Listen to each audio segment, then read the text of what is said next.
Hey Marvin, um, it's a testament to how powerful your video was and how honest and genuine it was that I'm having trouble responding to it because, I've made this video like 5 times already, and I'm just fumbling over my own words because I don't know quite what to say other than I feel your pain, and I don't know what to do either. But I think the fact that you posted that video, however many people watched it, a couple hundred. I mean, you're moving all of those people, and so you have power.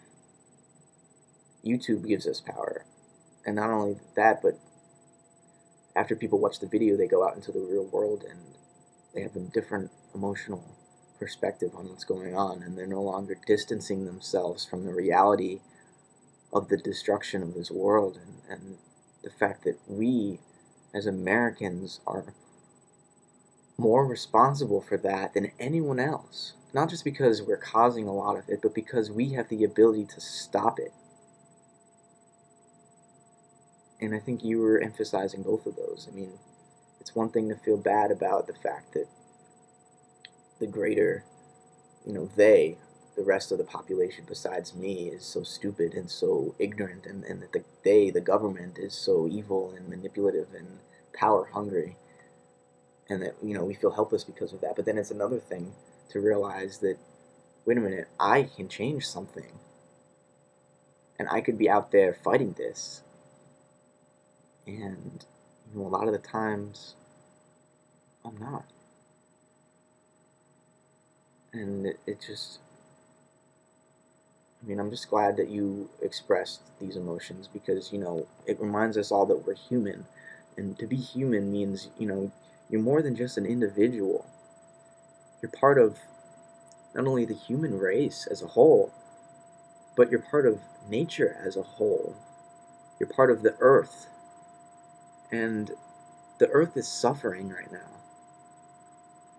both the natural half and the human half, because we're just so violent, and I think it's because we're afraid of each other. That's what it comes down to. And the politicians and the government, the American government, say we have to do the things we're doing to protect the American way of life. But what's worth protecting, really? My right to go to the supermarket and buy a frozen dinner. My right to go to the movie theater and pay $10 to see a crappy film. My right to go to the gas station and pay $50 to fill up my tank full of oil that's really blood, so I can pollute the environment while stuck in traffic on one of the many roads and highways that litter our entire country. I'm not trying to hate on America, because America is a good thing, a good place too, but it's quickly becoming a wasteland, a cultural wasteland, an environmental wasteland, because we're just so distracted. We're so isolated from the rest of the world that we think we don't have to deal with it. We think all we have to deal with are our own individual lives, but no, we're more than that. This issue of identity, we think our only identity is our ego, and that, all we really have is ourself, and that other than that, it doesn't matter. But that's not true. We have more than one identity. The ego is one identity.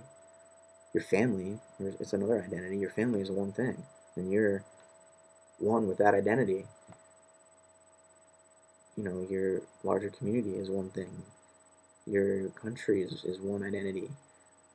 And then there's nature, where there's human beings. We're all human beings, and we all identify with the fact that we're human beings, and yet we're so willing to go to war with one another and kill each other and exploit each other.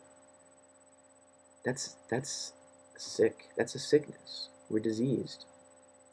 We got, I think the disease is maybe, it originated as a fear of death, and it mutated into a fear of each other, and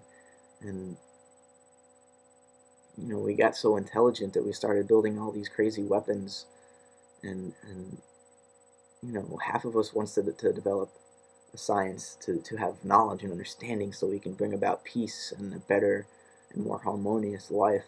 And then the other half wants to use science to destroy each other, to build A-bombs and warplanes.